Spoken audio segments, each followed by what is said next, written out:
Bonjour à toutes et à tous les amis, je reviens vous saluer, j'espère que vous vous portez bien, que vous passez cette transformation.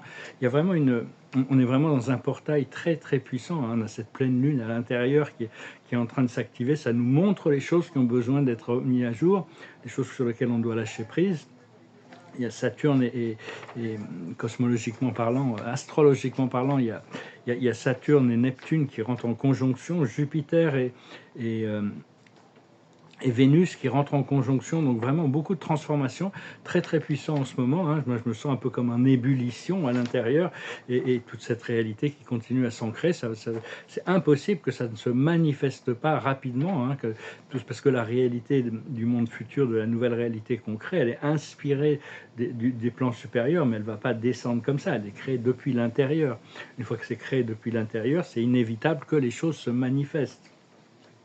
Donc ayez confiance en votre créateur, en votre moi supérieur, hein, pour rééquilibrer les choses. Et on doit faire la paix avec notre passé, c'est important, et s'aligner avec notre guidance le plus possible, hein. On n'a plus le temps de jouer avec notre enfant intérieur, à revivre des traumatismes du passé ou dans la nostalgie ou tout ça, hein. Par contre, c'est important, il faut comprendre que c'est important, très important, de rester en contact avec son âme, d'être connecté avec ce qui est vrai à l'intérieur de nous. Il y a la plus grande découverte qu'on va faire scientifiquement de ce siècle. C'est pas encore fait, mais bon, si on commence à mettre les graines pour ça, c'est une preuve scientifique irréfutable de l'immortalité de l'âme humaine, comme quoi la mort n'existe pas. On appelle le grand portail. Et ça, c'est une des découvertes. Si on allait dans le futur, on pourrait voir historiquement, c'est la grande découverte du 21e siècle. Donc tout ça, ça va arriver. Mais l'âme, il y a beaucoup d'êtres, malheureusement, qui ont complètement perdu leur âme. Ils sont déconnectés de leurs âmes. Ils ont des conduites et des attitudes et des conduites d'abus, de violence et de mépris par rapport à la vie, que leur âme, c'est complètement parti. C'est complètement... il y a énormément de gens qui sont comme ça, hein. Moi, j'ai été dans ces endroits, après leur mort, ces gens sont plus que des ombres. Ils attendent d'être délivrés quelque part. Mais bon, on verra bien comment on gère les choses dans le futur. Cela dit, nous, on est en train d'intégrer notre âme, et puis il y a beaucoup de gens qui sont quand même honnêtes, qui sont sincères, quoi, même s'ils font des erreurs, même s'ils ne sont pas parfaits, même s'ils sont ils ont des fois des énergies un peu négatives qui peuvent les posséder, ils ont quand même ce côté lumineux à l'intérieur d'eux, et donc tout ça, c'est la masse des populations qui doit se réveiller et se réintégrer à leur âme. Et donc, parce que l'âme, comme disait Platon, l'âme a deux côtés, un côté lumineux et un côté sombre. Donc il faut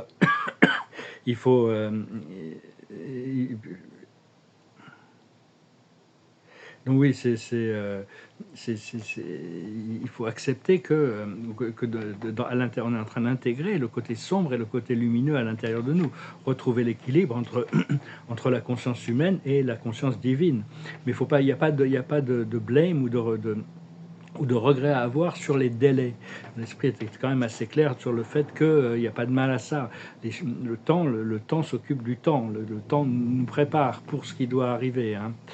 Donc, enfin bon, moi je me sens assez régénéré quand même, hein, mais on est encore testé, hein, on sent vraiment le test. On sent vraiment le test. Enfin, l'esprit m'avait dit que finalement j'étais réveillé. Moi je sens pas vraiment. Enfin, je veux dire, bon, mon réveil c'est évident. Moi, ça fait quand même assez longtemps que je me sens un peu réveillé, mais là on m'a dit que c'était finalement je m'étais réveillé. Bon, bah, on l'accepte. C'est l'illumination, l'éveil, hein, c'est des choses qui viennent progressivement, mais on ne peut pas tout voir ce qui se passe à l'intérieur de nous.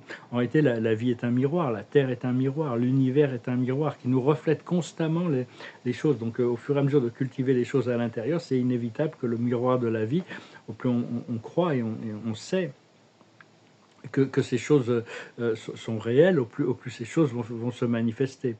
Donc... Oui, parce que de plus en plus, on est testé, mais on est de plus en plus amené à flotter avec les énergies supérieures. Parce que des fois, c'est important de pouvoir faire des sacrifices temporels pour atteindre, sacrifice de certains plaisirs, pour pouvoir atteindre des buts plus rapidement. Donc, on doit vraiment avoir quand même une certaine discipline pour savoir qu'est-ce qu'on veut. Parce que bon, on ne peut pas attendre que les choses tombent sans rien faire. Il faut donner pour recevoir. Tout ce que l'on produit, on le récolte, hein. Donc, je vous remercie d'aimer, de partager, de commenter. Je vous remercie de souscrire. Je vous remercie pour vos dons. Si vous voulez une consultation privée, vous pouvez m'envoyer un email. Parce que dans cette lutte, il y a quand même cette lutte, cette bataille, c'est pas une guerre à l'intérieur, mais bon, il y a quand même cette lutte entre l'ignorance et la lucidité, entre l'âme et l'ego, entre la lumière et l'obscurité. Et dans cette lutte, la lumière ne doit pas utiliser les armes de l'obscurité. Elle peut pas, si elle se bat dans le conflit et la force brute pour opposer les choses, on cherche à imposer des choses, c'est les armes de l'obscurité, et l'obscurité finit par gagner.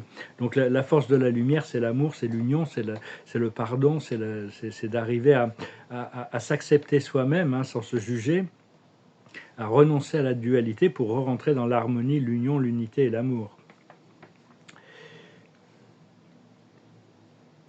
Oui, donc ça j'en ai déjà parlé. Il faut éviter de rejouer les traumatismes, s'amuser avec notre moi inférieur, notre enfant intérieur, à aller jouer, à retourner dans le passé pour se plaindre de traumatismes. C'est plus la peine. Hein, donc, mais enfin, c'est pas facile d'être confortable toujours dans le présent, hein, parce que des fois, bon, l'esprit de voilà, la vie n'est pas exactement comme on la veut. Donc on doit se satisfaire de l'énergie, du monde astral pour le moment, et d'être confortable des fois avec l'inconfortable. Enfin, essayer de rester serein, hein, serein et lucide. Lâcher prise du passé et du futur le plus possible, trouver la paix intérieure, parce que la paix c'est beaucoup plus que l'absence de guerre.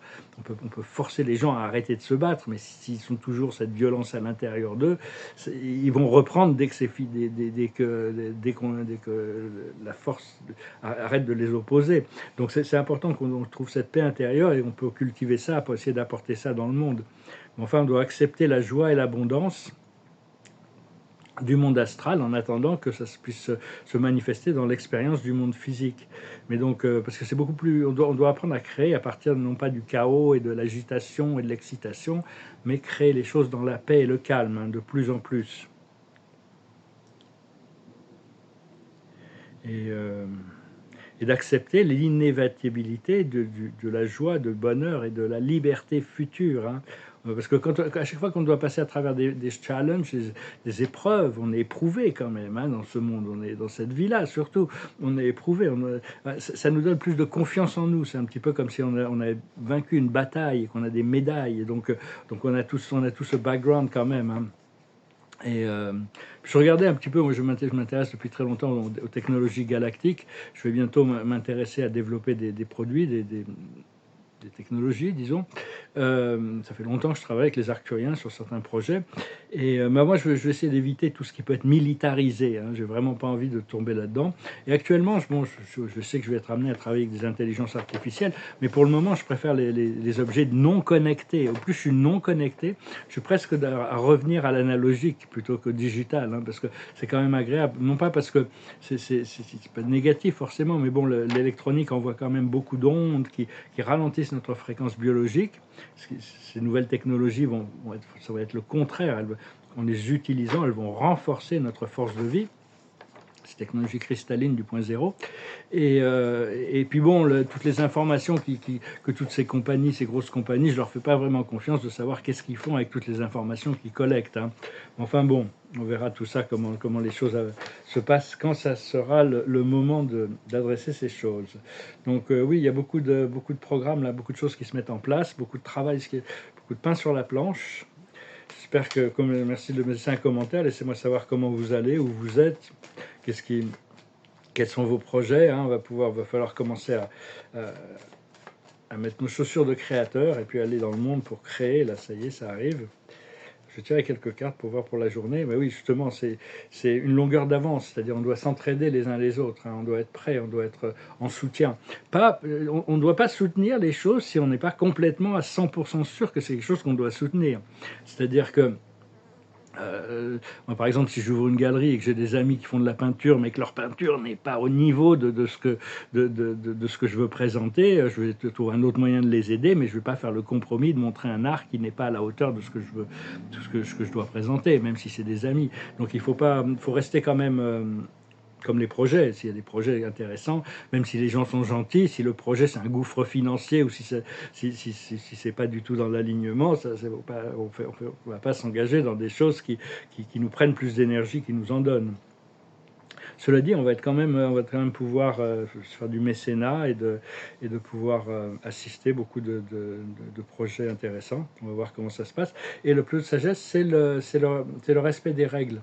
C'est-à-dire, il faut s'aligner avec la loi, s'aligner avec les systèmes de fonctionnement, comprendre. C'est pas le petit éléphant qui doit guider la meute. C'est le plus gros éléphant, c'est très républicain. Celui qui a le plus de sagesse dirige. Ce qu'il faut comprendre, c'est l'orphelin. On est encore un peu isolé. C'est un petit peu comme si on était dans le monde, mais bon, on n'est pas encore accepté dans le monde, hein, parce qu'on vit un petit peu comme si on n'est pas encore accepté dans le monde. On n'est pas encore reconnecté avec une vie intégrée. Donc, enfin, on va pouvoir déployer nos ailes. L'esprit me parlait de mes ailes là, parce qu'il y a toutes sortes de moyens il y a l'antigravité, mais on va avoir aussi ces ailes de libellule là qui vont nous permettre de nous déplacer sans avoir à marcher. Ça va être très agréable. Mon maître guide m'avait dit, oui, mais c'est normal parce que tu viens d'une planète où il est plus naturel de voler que de marcher. Donc c'est pour ça que l'idée de voler, c'est un peu naturel. Mais bon, on va pouvoir bientôt, avec le flash solaire, il y a un changement d'énergie qui va nous permettre de rendre notre ADN, va pouvoir retrouver toutes sortes de pouvoirs, bien que cela puisse paraître un peu fantaisiste pour tous les gens qui n'ont pas encore... Enfin, une fois que ça sera manifesté, j'en parle un peu en avance, mais une fois que ça sera manifesté...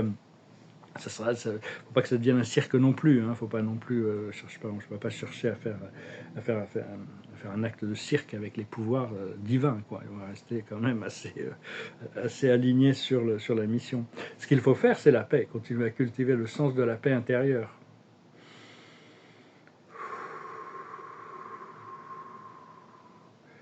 La paix intérieure et la paix sur toute la terre, intérieure, extérieure, que tout s'aligne et se réaligne. Vous voyez la lumière violette dans tout l'esprit de tous les gens qui sont encore en conflit ou qui souffrent des conflits. Et l'aboutissant, c'est l'échange de cadeaux. La vie, ça doit être gracieux. Bon, des fois c'est challenging. Hein, c'est pas, des fois, il y a le côté facile et le côté difficile. Il veut peut-être mieux, des fois, attaquer les choses de par le côté difficile, parce qu'une fois que c'est fait, c'est plus à faire. Mais on cherche quand même une vie gracieuse, une vie intégrée, hein, un flow harmonisé, un échange. C'est un échange de cadeaux. Ici, la vie, c'est un échange. Hein. Il y a des choses qu'on partage, des choses qu'on donne, des choses qu'on reçoit. Il faut apprendre à recevoir, à donner et à partager. C'est les trois grands principes. Donc voilà les amis, je vous remercie infiniment pour votre soutien, d'aimer, de partager, de commenter. Je vous remercie pour vos dons. Je vais vous montrer quelques petits tableaux, là, pas des tableaux, mais des peintures que je viens de signer. Peinture sur papier. J'essaie quand même de peindre un peu tous les jours. Là, pour le moment, je continue cette série. Ils sont assez différents hein, quand même d'un jour sur l'autre. Une rose, une belle rose là au milieu.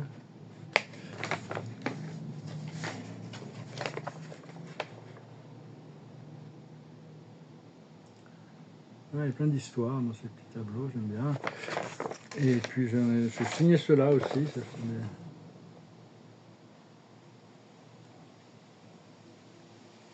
peux pas vous trop en rajouter sur celui-là parce que je pense qu'il est quand même, il a un dynamisme, il est léger, l'art ça doit ouvrir l'esprit, ça doit faire du bien à regarder. Mais le problème en tant que marchand, pour revenir à mon premier métier qui était marchand d'art, c'est que je peux acquérir des tableaux, c'est que des fois je suis attaché à l'art, je les aime tellement mais les tableaux que j'ai pas forcément envie de les revendre. Enfin bon, je vais le faire parce qu'on est quand même au service d'une clientèle quand on fait ça. Ouais, puis je viens de signer celui-là. Je vais chanter une chanson puis tirer quelques cartes. Pour finir, dans cette pleine lune qui est très puissante, on est encore dans le portail du lion, on est encore dans cette phase de grande transformation. Il y a toutes sortes d'anciennes choses, d'anciennes énergies qui sont en train de partir. C'est pas toujours facile, hein. Il faut accepter d'aller avec le courant et de faire traverser, faire des sevrages, hein, des fois des sevrages physiques. Les gens qui peuvent tomber un peu malades ou être mal, mais inconfortables, c'est parce qu'il y a cette énergie à l'intérieur qui est en train de se transformer. Espérons qu'ils puissent tous revenir à alors être une version supérieure d'eux-mêmes après ce passage. C'est une chanson qui parle du vent du changement, c'est-à-dire qu'il y a des choses qui arrivent, des vents du changement, les choses vont changer, ça sera rapide, ça va être permanent. Et ça va être un gros changement, un changement complet. Donc ça, c'est une chanson, c'est après la tombée du mur de Berlin, c'est quand j'ai peint mes premiers tableaux, en novembre 89, ça a fait tomber le mur de Berlin, comme ça. Mais donc voilà, ça s'appelle The Wind of Change. I follow the Moskva and down to Gorky Park, listening to the wind of change. An August summer night, soldiers passing by, listening to the wind of change. The world is closing in, and did you ever think that we could be so close, like brothers? The future's in the air, can feel it everywhere, blowing with the wind of change. Take me to the magic of the moment on a glory night, where the children of tomorrow dream away in the wind of change. Walking down the street, distant memories are buried in the past forever. I follow the Moskva and down to Gorky Park, listening to the wind of change. Take me to the magic of the moment on a glory night, where the children of tomorrow dream away in the wind of change. Take me to the magic of the moment on a glory night, where the children of tomorrow dream away. Share their dreams with you and me. The wind of change blows straight into the face of time, like a storm wind that will ring the freedom bell for peace of mind. Let your balalaika sing what my guitar wants to say. Take me to the magic of the moment on a glory night, where the children of tomorrow share their dreams with you and me.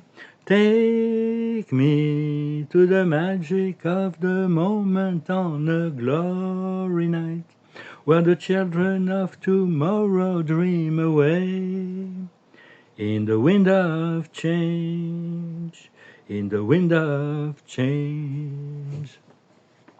Le vent du changement. On va tirer quelques cartes pour voir, pour finir. Je prends des notes, des fois j'essaie de faire des raccourcis, je mets des signes et tout ça, c'est un peu cryptique. Je pourrais bientôt imprimer toutes les paroles de ces chansons, ou les apprendre même, mais bon, déjà les imprimer pour pouvoir les avoir correctement devant les yeux. Toute sorte de logistique qui va changer, qui doit se préparer, il y a toute une logistique. Beaucoup de choses vont changer d'ailleurs. C'est difficile, je ne veux pas trop projeter, c'est plutôt de rester bien dans le présent, voir qu'est-ce qui descend, qu'est-ce qui est ressenti, qu'est-ce qui descend dans le ressenti. Et la carte de la journée, c'est le courage. Continuer à cultiver le courage. Le courage, c'est important. Plus on a de courage, les actes de courage sont nombreux, plus notre compassion et notre lucidité va se développer. La plus haute sagesse, c'est des aventures. Des aventures, des voyages. Il y a toutes sortes de... Continuer à cultiver le sens, continuer à cultiver. Moi, je sais qu'il y a plein d'aventures, des choses que j'ai envie de faire. Je suis un peu... Tant que les ressources sont pas là, je peux pas. Mais j'ai des choses qu'on a vraiment envie, des aventures. Puis bon, la vie, après, nous prépare toutes sortes d'aventures. Enfin... La vie, c'est une aventure. De toute manière, le temps et l'espace, c'est une aventure. Mais là, la vie va changer. Ça va être quand même beaucoup plus agréable. Ce qu'il faut comprendre, c'est le délice. Donc voilà, je sais ce qui arrive, ça va être vraiment délicieux. Continuez à vous préparer pour cette liberté, continuez à travailler avec mon moi supérieur et vos guides pour trouver ce point de liberté. Ce qu'il faut faire, c'est la protection, savoir qu'on est protégé et on continue à protéger, garder une vision. On est des gardiens. Et l'aboutissant, c'est guérir le chaos. Il y a toujours ce chaos sur la Terre, ça va durer pendant toute notre vie. On va devoir être exposé à transmuter toute cette énergie du chaos de la 3D, hein, parce qu'on va continuer à rencontrer des gens, c'est très progressif tout ça. Mais c'est à nous de trouver notre point de liberté pour pouvoir le faire confortablement depuis notre centre de pouvoir. Voilà les amis, j'espère que ce message aura résonné avec vous. Je vous remercie pour tout, je vous salue, je vous souhaite une excellente journée et je vous dis à bientôt. Namaste.